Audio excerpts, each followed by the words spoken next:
Guess I was never meant to write songs that make the truth easy, and folks sing along like row, row, row your boat gently down the stream. Merrily, merrily, life is but a dream. It just doesn't get any better than that.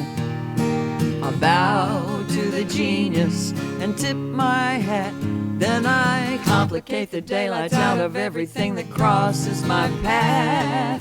Poke and prod and roll around in it till metaphorically I need a bath. Oh, wretched soul that I am, at least I leave out all the math that I can.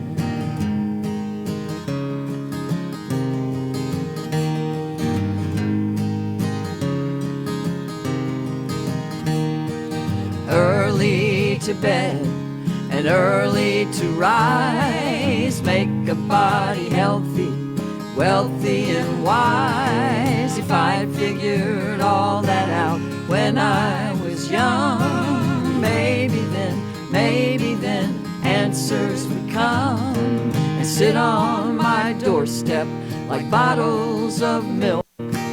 Wrap me in peace of mind, soft as silk. But I complicate the daylights out of everything that crosses my path.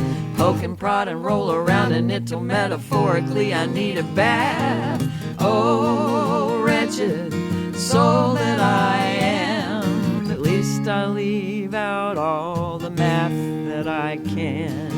No simple songs, no simple songs here. So sorry, no sagely simple sayings or songs start here.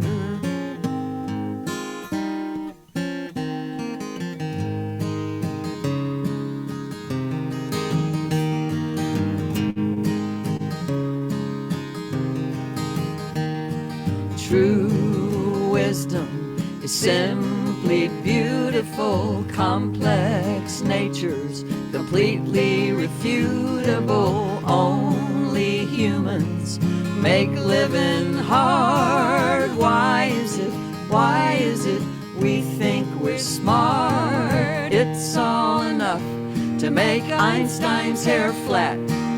Going on detours avoids the fact that we complicate the daylights out of everything that crosses our paths. Poke and prod and roll around in it till metaphorically we all need baths. Oh, wretched souls that we are, at least we've survived the Rube Goldberg so far. No simple songs, no simple songs here. No simple songs, no simple songs, no simple songs, no simple songs, no simple songs, no simple songs, no simple songs, no simple songs. So sorry, no sagely simple sayings or songs, no divination to help us along. So sorry, no simple songs here.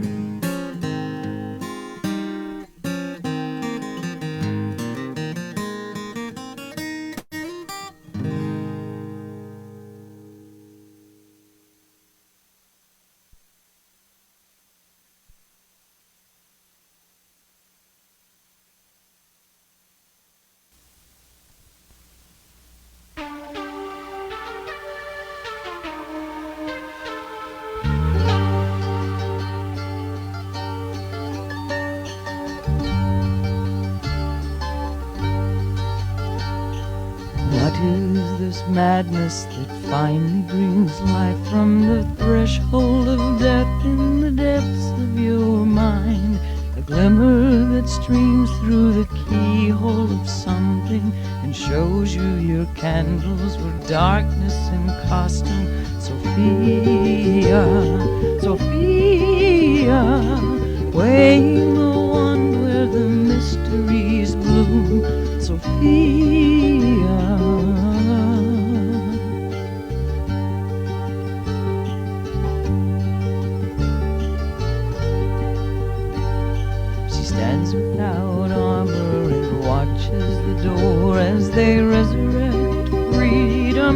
1,000 times more. Torches and tyrants roll off of her face as she rolls down the bridges, repairing the gate. Sophia, Sophia, weighing the wand where the mysteries bloom. Sophia.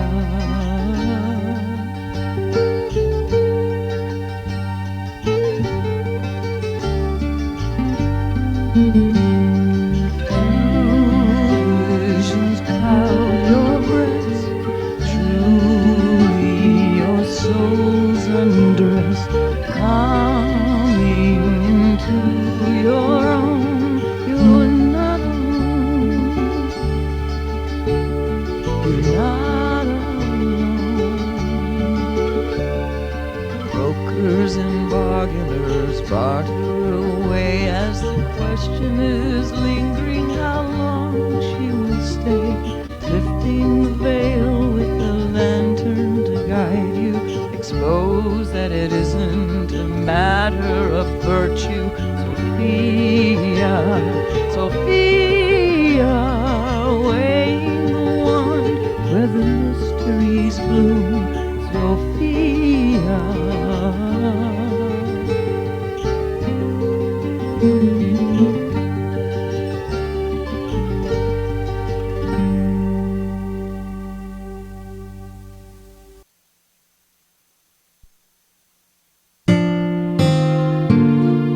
No matter where you come from, no matter where you're going, here's a place where you can take comfort in the knowing that whether if you've come to stay a while or just passing through, this door is open to you.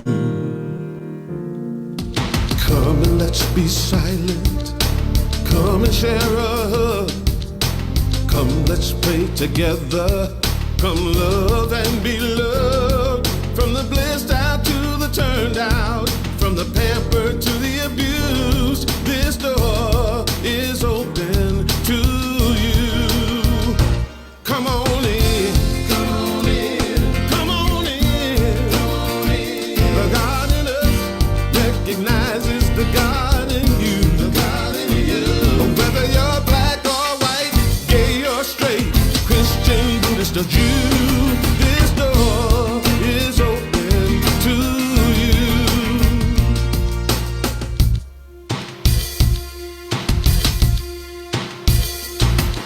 If there's some kind of trouble or pain you're going through, know that you are not alone and someone cares for you.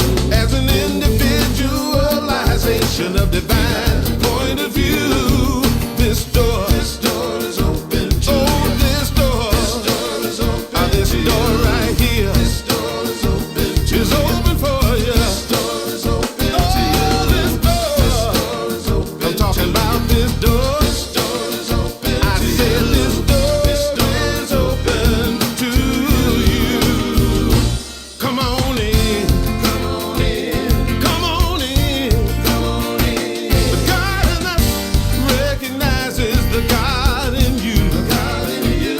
Whether you're black or white or gay or straight, Christian, Buddhist or Jew, this door is open to you.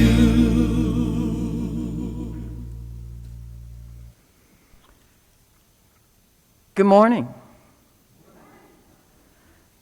Glad to see your faces. Thanks for being here today.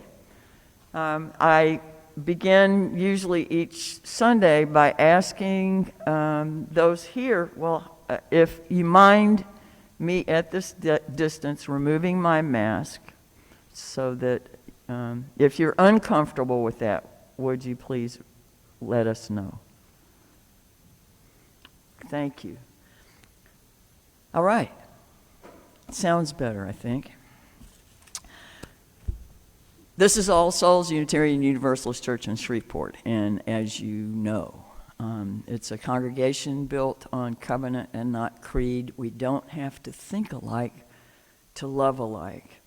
and come together in our efforts to walk out into the world a beloved, compassionate community.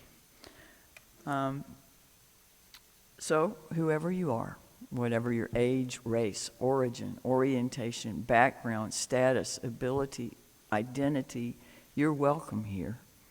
And we hope to get to know you better. Our board president, I believe, is going to share some announcements this morning. Sally Wood.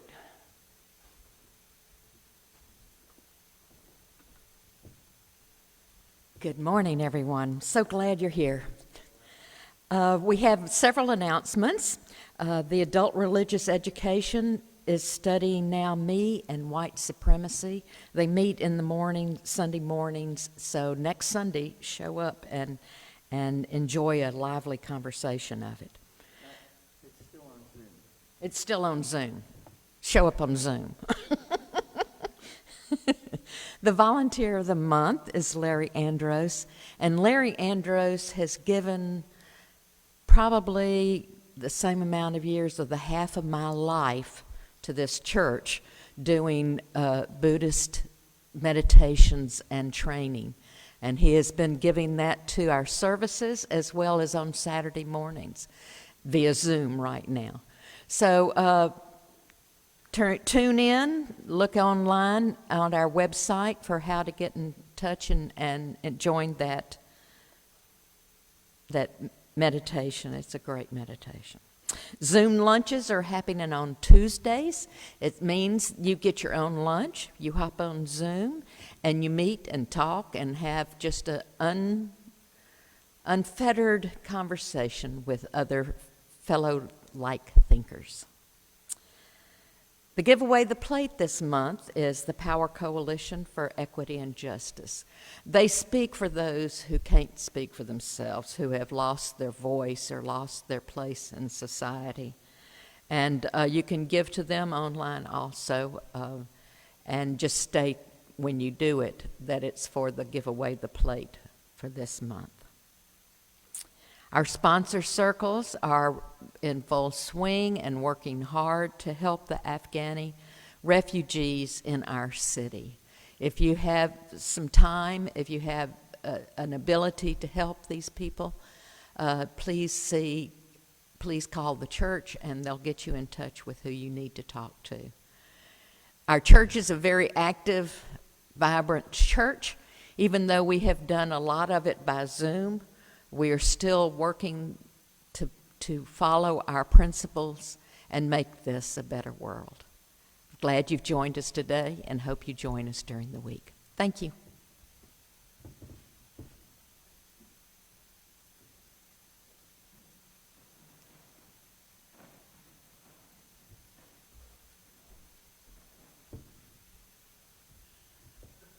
And I think Sally pretty much covered everything that's going on. We do invite you to our adult RE, our adult religious education. As Sally mentioned, it's so far we are still on Zoom. We may be starting to talk about some kind of combined approach, but we still have some folks that are waiting a little bit longer to come out into the world and really want to participate in the anti-racism work that we're trying to do.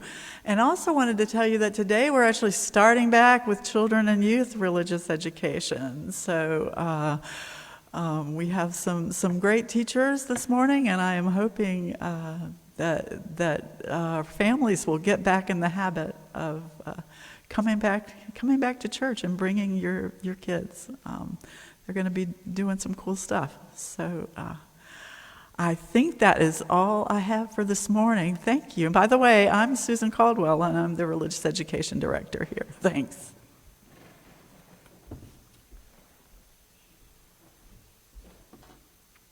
Susan?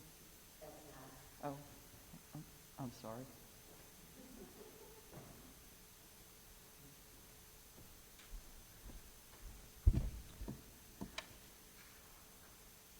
I also wanted to mention that today from 2 o'clock to 4 o'clock at Knoll Methodist Church, there's greens on the red. It's sponsored by the Red River Coalition of Community Gardeners and the LSU Shreveport Ag Center and Slow Foods. It'll have music, it'll have garden yoga, it will have recipes, and they ask that people bring seeds and plants to share. They each year have samples of all this stuff that has been grown locally that's all green, and some of it's just really awesome. So go meet folks from the community if you enjoy gardening or if you just enjoy green food. All right, so let us enter a spirit of worship in its Old English roots to elevate and contemplate matters of worth.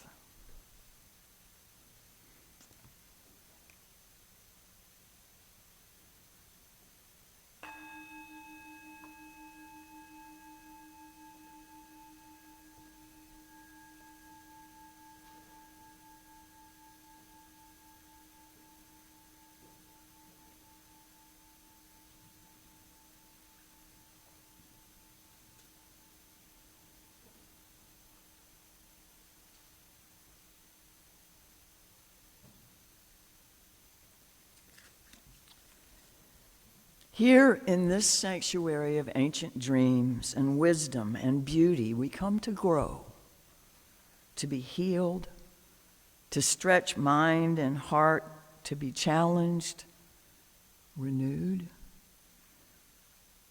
to be helped in our continuing struggles for meaning and for love, to help build a world with more justice and mercy in it, to be counted among the hopers and doers.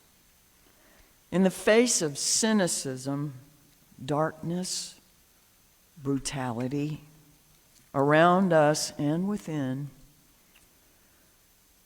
we seek to align ourselves with a living community that would affirm rather than despair, that would think and act rather than simply adjust and succumb. Here we invite the spirit of our own humanity and the healing powers under, around, and through and beyond it to give us the nerve and the grace, the toughness and sensitivity to search out the truth that frees and the life that maketh all things new. Is someone willing to help us with the first part of our chalice lighting this morning?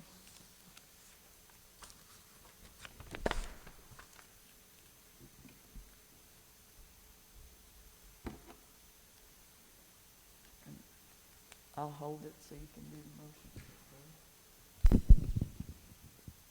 We light this chalice to celebrate Unitarian Universalism. This is the church of the open mind. This is the church of the helping hands. This is the church of the loving heart.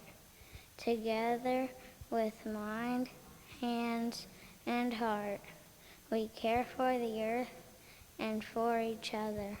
Thank you, Jackson. That was wonderful. Thank you, Jackson.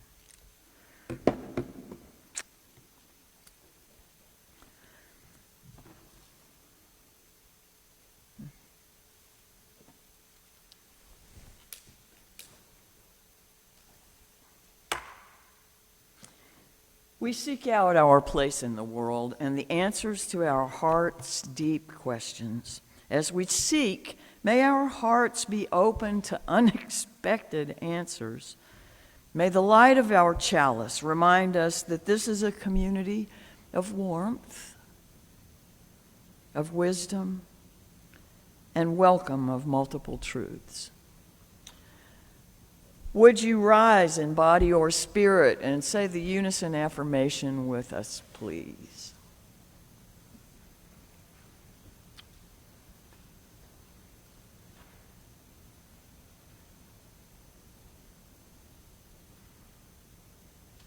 Love is the doctrine of this church. The quest for truth is its sacrament, and service is its prayer. To dwell together in peace, to seek knowledge and freedom, to serve human need, to the end that all souls shall grow into harmony with the sacred. Thus do we covenant with each other. I would invite you to sing with me, Come and Go With Me to That Land. The lyrics will be on the screen up here, if I can find a pick.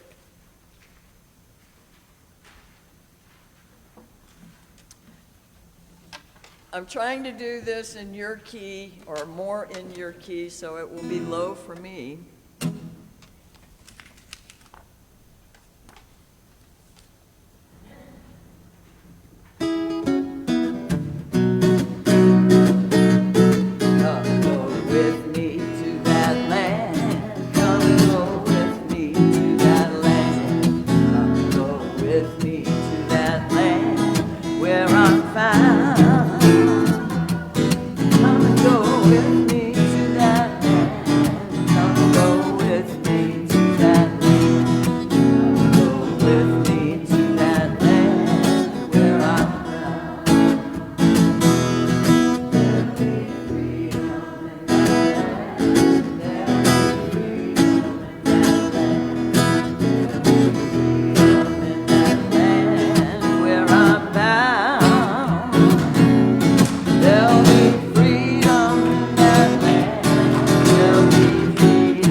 Please be seated.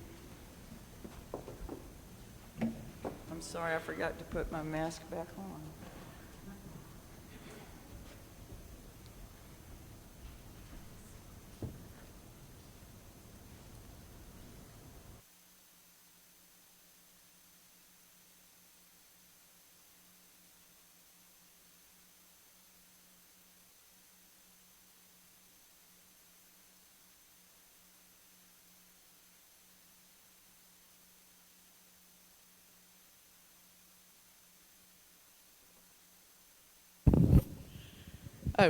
Oh, look at.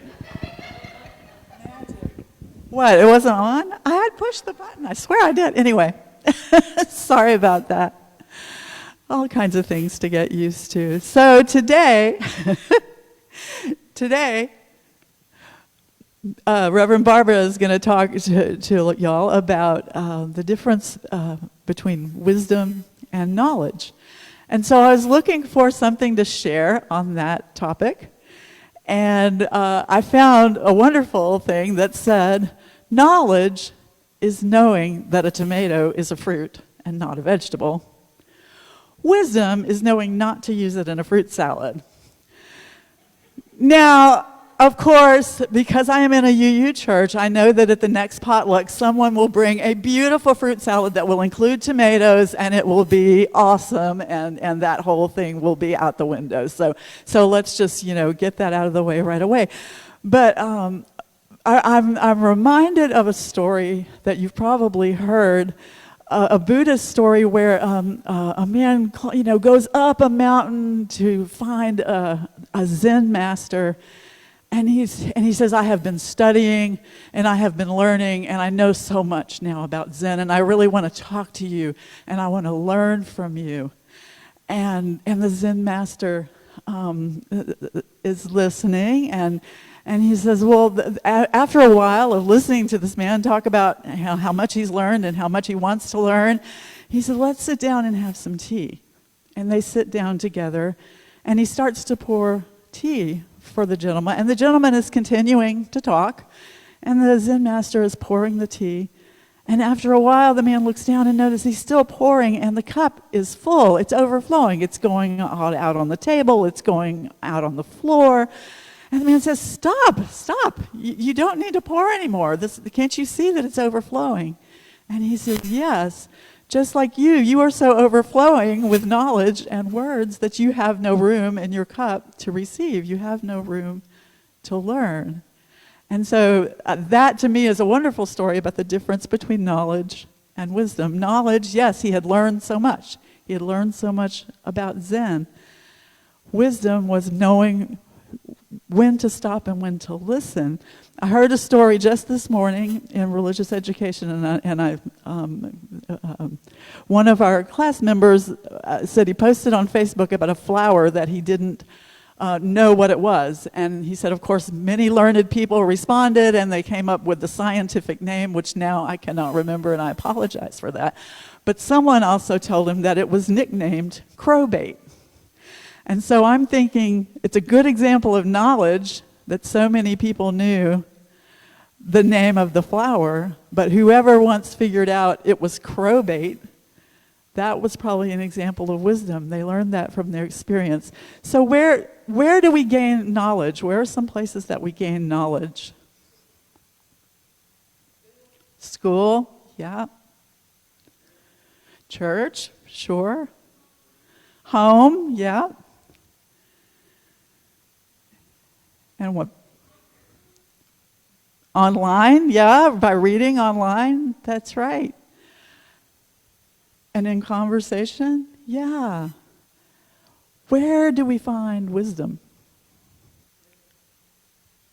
Living, that's right. Wisdom comes from our experience and what we learn from it, what we're willing to learn from it.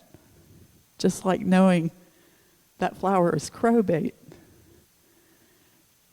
If I'm talking too much, I can't listen and learn. So another way to say it, knowledge is knowing what you know. Wisdom is knowing what you don't know. Right? Thank you so much for listening. And guess what? We are going to sing our children and youth off to their classes. So let's do this. Go now in peace.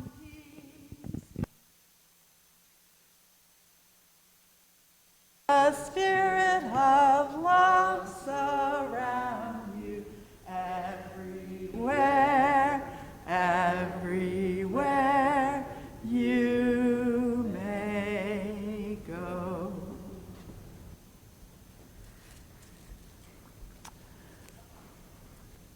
I want to encourage each of you to look around and think about the people that if you've been here for a while, to look around and think about the people that you used to look forward to seeing when you came to church. And if they're not here, invite them to come. See if they're okay, and understand if they are still being cautious. That's great too. But let them know that we miss them and would really love to see them, and that we're trying to encourage people to get back in the habit. It was real easy to stay in pajamas and watch the church service whatever time, whatever day you wanted to. But there's a whole lot to be gained by being together that we can't do from a distance. There are a lot of new people coming, and we need our members here to welcome them. So, Larry is not with us today, and I hope you will enjoy what we have put in his stead.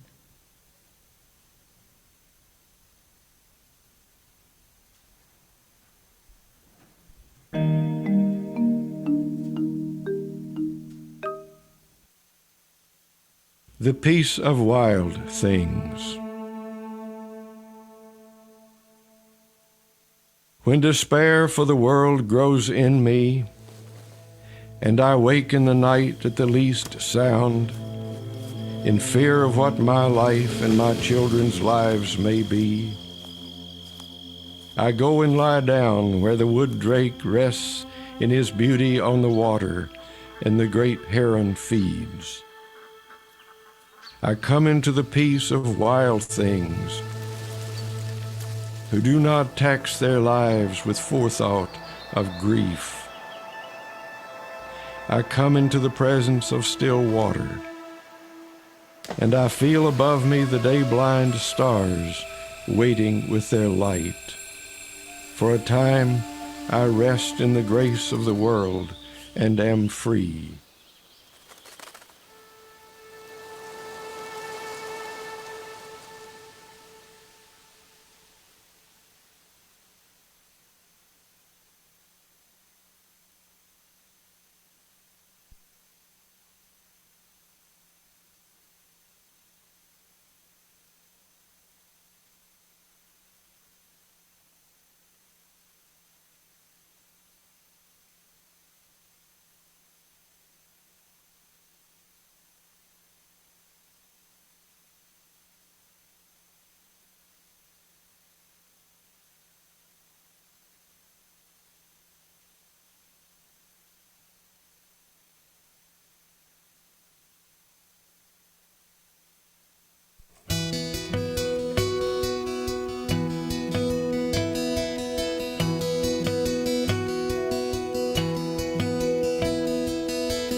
Low below me I feel no motion, standing on these mountains and plains, far away from the rolling ocean. Still my dry land heart can say, I've been sailing all my life now, never harbor or port have I known. The wide universe is the ocean I travel, and the earth is my blue boat home.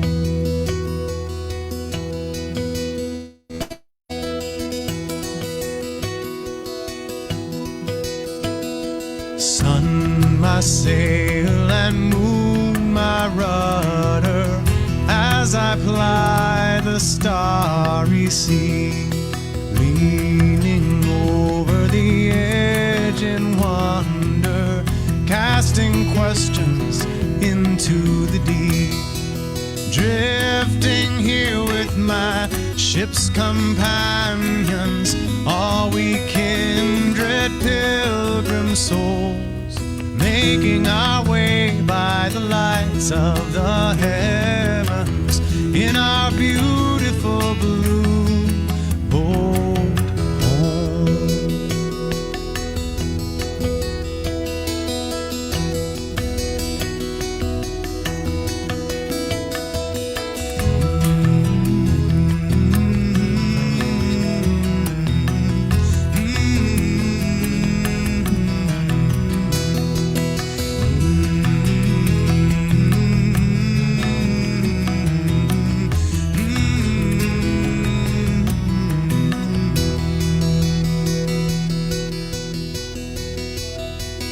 I give thanks to the waves upholding me Hail the great winds urging me on.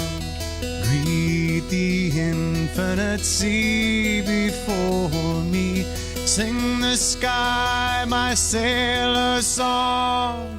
I was born upon the fathoms. Never harbor or port have I known.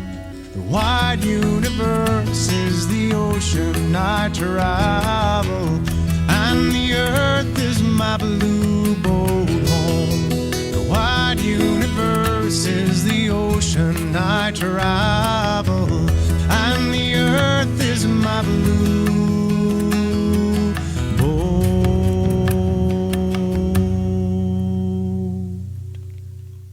home.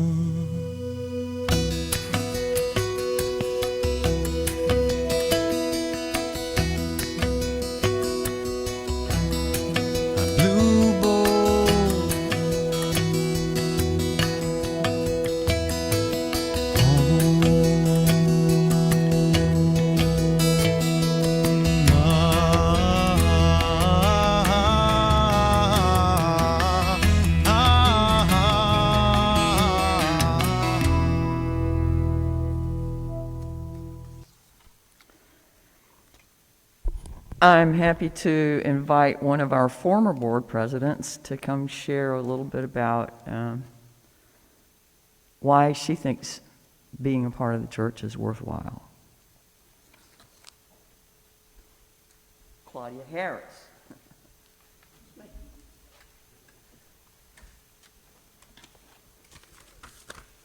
Well, good morning. I'm Claudia Harris. I've been a member at All Souls for 25 years. I've held several positions here on the board. I was vice president and president. I've worked buildings and ground. I've taught RE, worked in the nursery.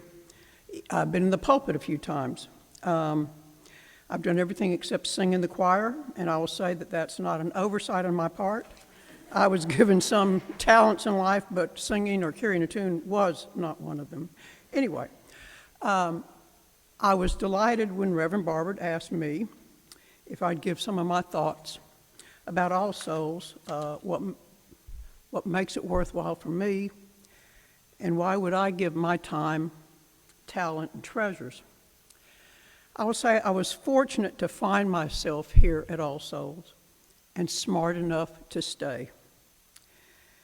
When I read our principles, they seem so fundamental, and I don't understand why anyone or everyone wouldn't endorse them. The inherent worth of a person, compassion, democratic process, search for the truth, liberty, care for our earth, openness, all of these just seem like values that are to be aspired toward.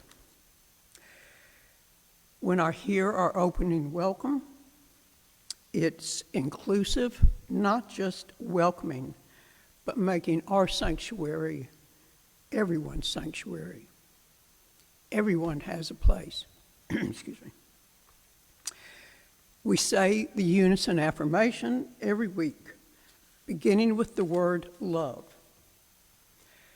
Love is the doctrine of this church.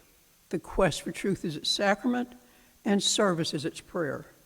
To dwell together in peace, to seek knowledge and freedom, to serve human need, to the end that all souls shall grow into harmony with the sacred. Thus do we covenant with each other. So it starts with love, it ends with other, and so maybe when it's all said and done, it's distilled to this, that we are to love others. And that's what I think Unitarian Universalism is about. It's what All Souls is about. It does try to blend, and I've always appreciated this, the spiritual with social justice. We sing such songs as Everything's Holy Now. We just heard Blue Boat Home. We'll sing We'll Build a Land. I'm inspired by UU history of intrepid folks who have carried the message, abolitionists, freedom riders, excuse me, suffragettes, people who risk their own safety to move people out of oppressive regimes, our own congregation that will go and help immigrants, that will move to protest wrongs in the street. With this inspiration, I aspire, at least some of the time, to live into our principles and our unison affirmation. So I think it's my turn to keep the chalice lit. When and if my story is told, I want it to include that I did my part. I was steadfast in keeping Unitarian Universalism, keeping all souls a vibrant voice of liberal religion, that I carried the chalice forward. Thank you.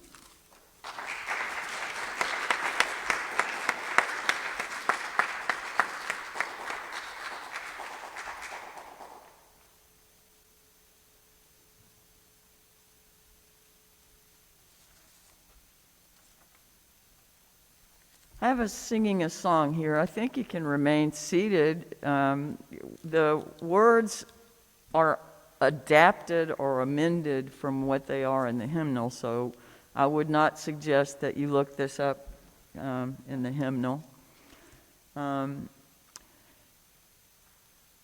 It's adapted from God of Grace and God of Glory by Harry Emerson Fosdick and John Hughes.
Thank you, Miss Susan. There's a Japanese saying, knowledge without wisdom is like a load of books on an ass's back.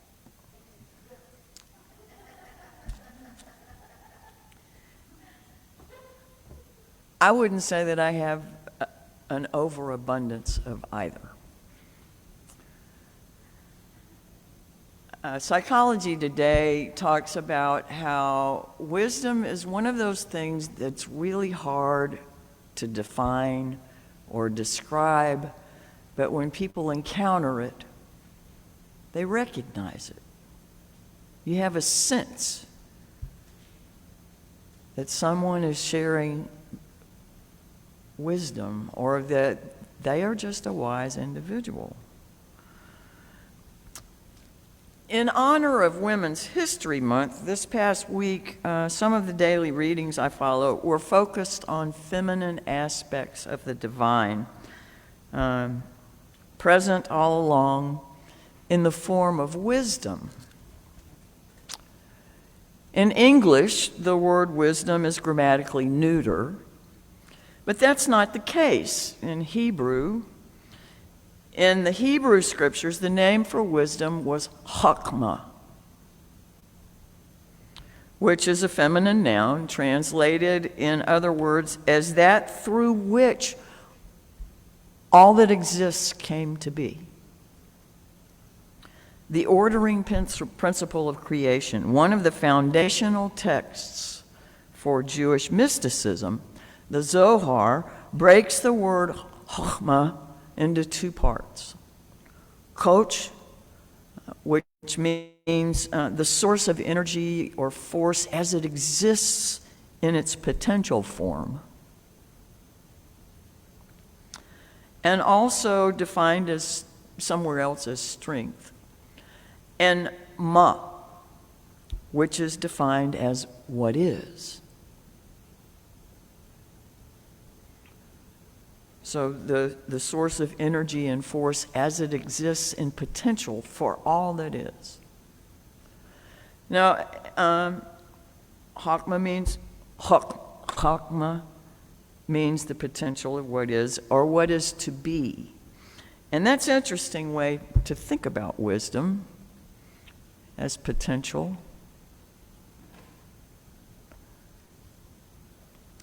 It was 200 or 300 years BCE during the Hellenistic period that the Koine Greek translated it into Sophia, which is more familiar. And it's Sophia that has been put in those translations in the Bible, which in English is wisdom. Still, Sophia is there as a personification of wisdom. She was the means through which all the others came forth. Chokmah is both created and creative. She is the ordering principle, like I said, of creation. She embraces one end of the earth to the other, and she orders all things well. To know her is to know the way of all things. And to act in accord with it is what it means to be wise. This is how Mother Wisdom works. These words are from Rabbi Rami Shapiro. She doesn't change anything. She illumines everything. She's right-seeing, which would be like one of the eightfold path of Buddhism. Chokmah pervades and penetrates all things. She is the what you see when you see her is analogous to seeing the grain in wood, the current of wind and oceans, and the laws of nature, both the macrocosmic and the microcosmic. She is the way things are. Now, in the books of wisdom, the sapiential books, the poetic books, Proverbs, Psalms, Job, Song of Songs, Ecclesiastes, the Book of Wisdom, there are a whole lot of passages that talk about characteristics and attributes of wisdom. And if you're interested, I hope you'll do some of your research, your own research on all of that. I am certainly not a scholar in any of these disciplines.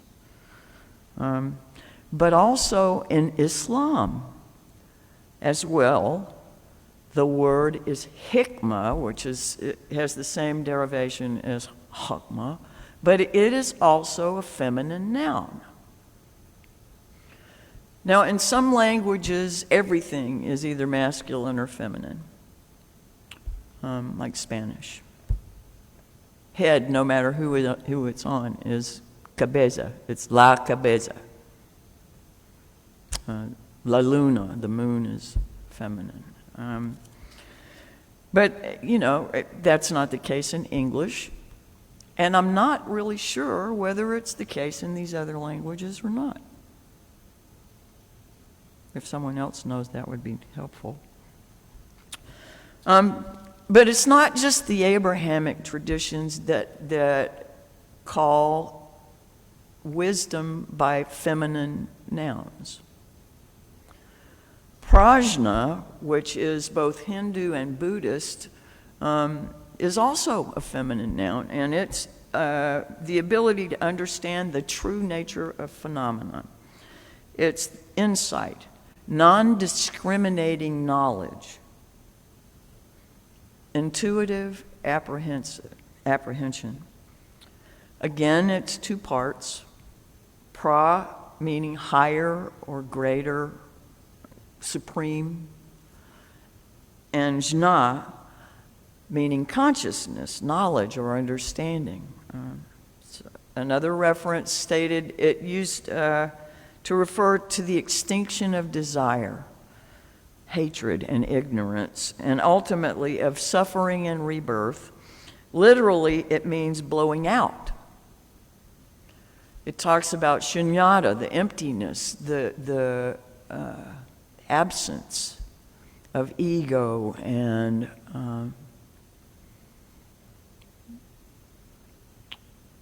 what it means to be in that oneness without the distraction of self.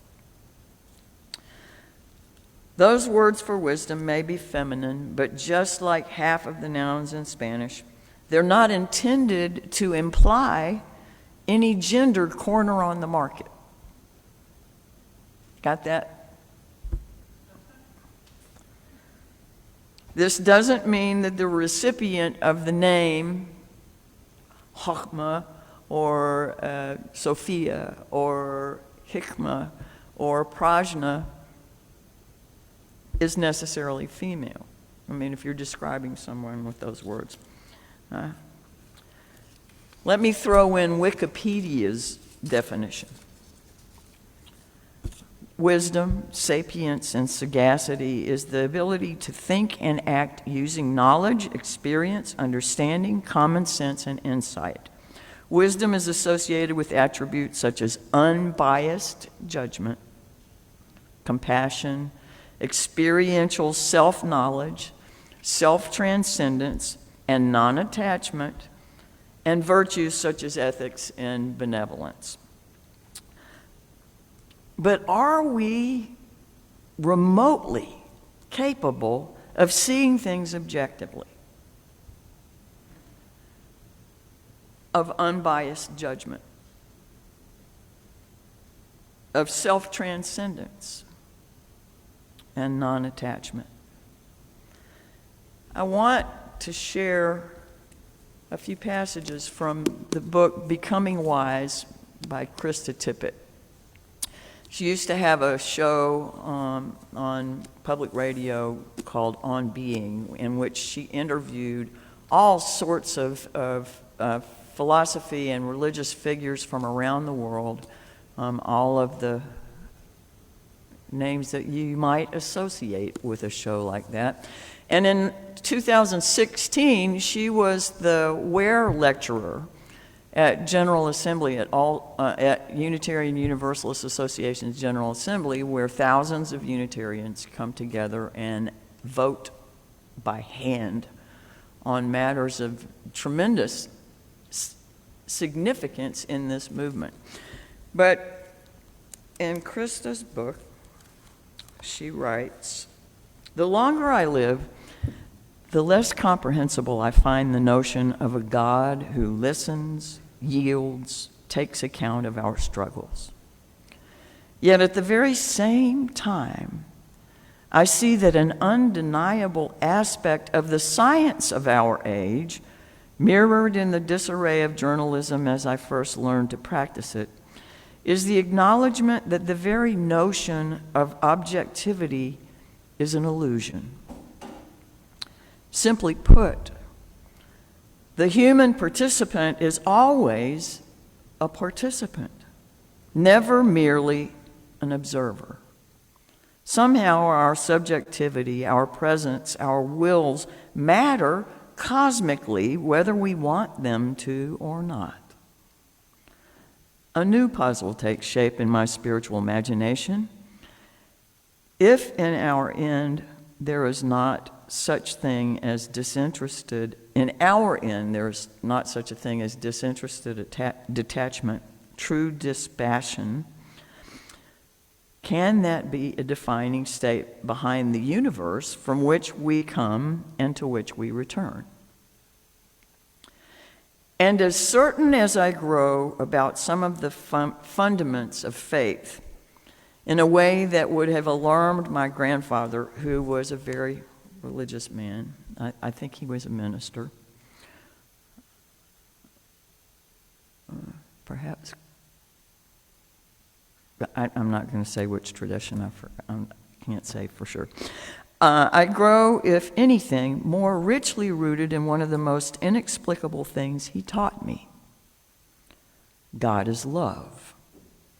I understand the contradiction here. I am unable to state with conviction that God exists in any way that sentence would have made sense to me in childhood or makes sense to me intellectually.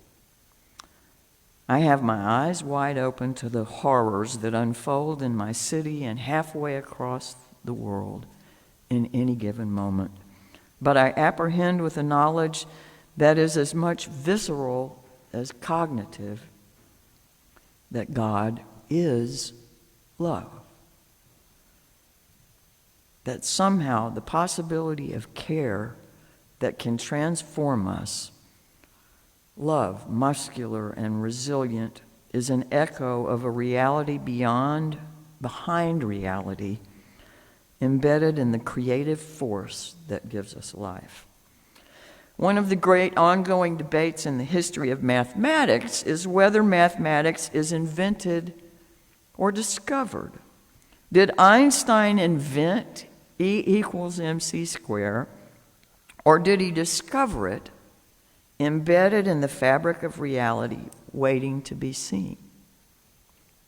In human life and in human history, I think love has a quality of a bedrock reality we discover. Adventurers, travelers, each of us only fitfully apprehending its potential. I know I'm reading at length. I couldn't say this stuff as well as she does, and I think it's very fit food for thought.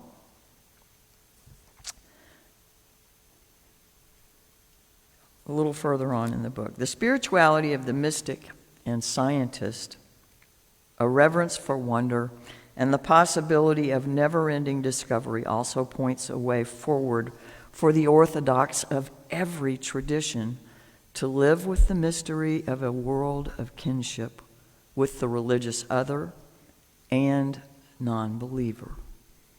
At their orthodox cores, all of our traditions insist on a reverence for what we do not know now and cannot tie up with explanation in this lifetime. This is an invitation to bring the particularities and passions of our identities into common life while honoring the essential mystery and dignity of the other, and to do so as an adjunct to faithfulness, not as an adjunct to faithfulness, but as an article of it. Like Miss Susan shared in the Time for All Ages, wisdom is knowing what we don't know. Wisdom is knowing our limits. Wisdom is recognizing from experience, from knowledge, from encounters, but also from intuition, from something beyond us that's not nameable or identifiable or describable, how to order things in the best way so that they're generative for the most possible. I don't know that I will ever, ever, ever live long enough to get there. Love is our doctrine. We affirm and promote a free and responsible search for truth and meaning. Sri Ram said, there is no wisdom without love. The Talmud said, the greatest wisdom is kindness.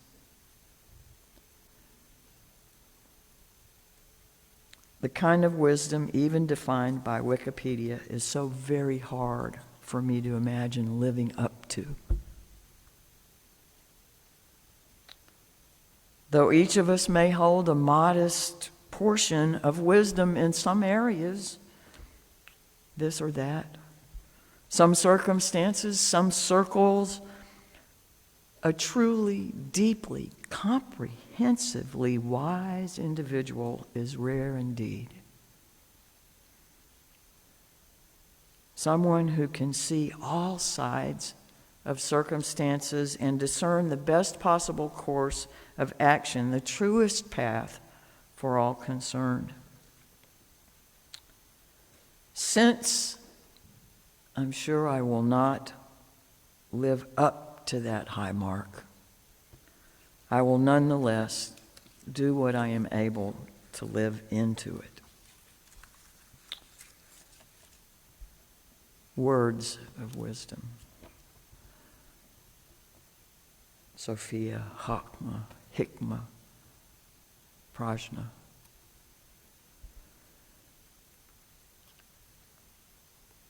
One feminine attribute of all of those words is that it's something that is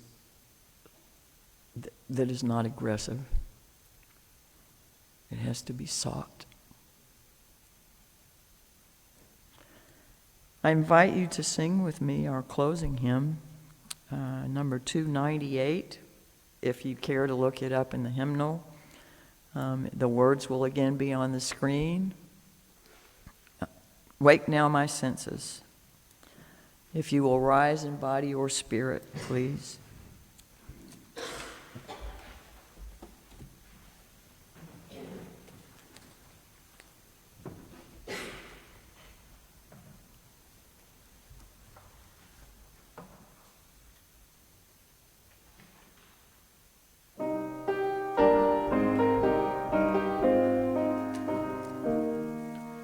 Wake now my senses and hear the earth call.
this will be our last verse. Wake now my conscience with justice thy guide. Join with all people whose rights are denied.